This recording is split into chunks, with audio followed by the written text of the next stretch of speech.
important. Officieusement, il s'agit d'avancer sur la question de l'autonomie corse. En effet, 2 semaines après la venue à Paris du président de l'exécutif corse, Gilles Simeoni, et du président de l'Assemblée corse, Jean-Guy Talamoni, les tensions sont toujours palpables. La commémoration de la mort du préfet devrait donc passer au second plan.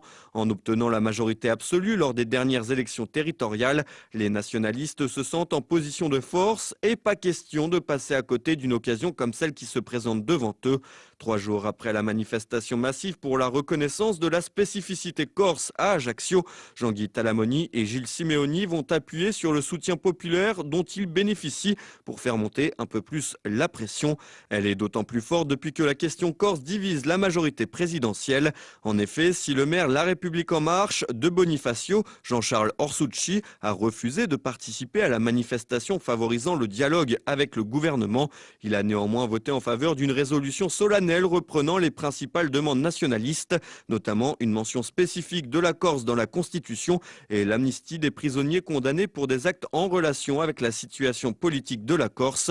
Une prise de position qui n'a pas plu à Emmanuel Macron, qui a préféré rencontrer ce mardi le maire jupéiste d'Ajaccio, Laurent Marcangeli.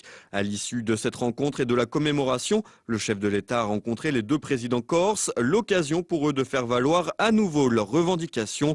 Pourtant, les vraies annonces devraient intervenir mercredi à l'occasion d'un discours d'Emmanuel Macron à Bastia.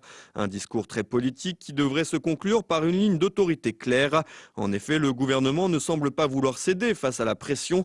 Afin de faire passer la pilule dans de meilleures conditions, le président sera accompagné de la caution corse de l'exécutif, Marlène Schiappa. Pas sûr que ça arrange les choses. Le discours républicain d'Emmanuel Macron devrait détonner alors que Gilles Simeoni a annoncé une potentielle crise politique en cas d'abandon du dialogue.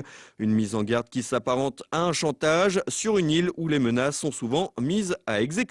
Une mise en garde qui s'apparente à un chantage sur une île où les menaces sont souvent mises à exécution.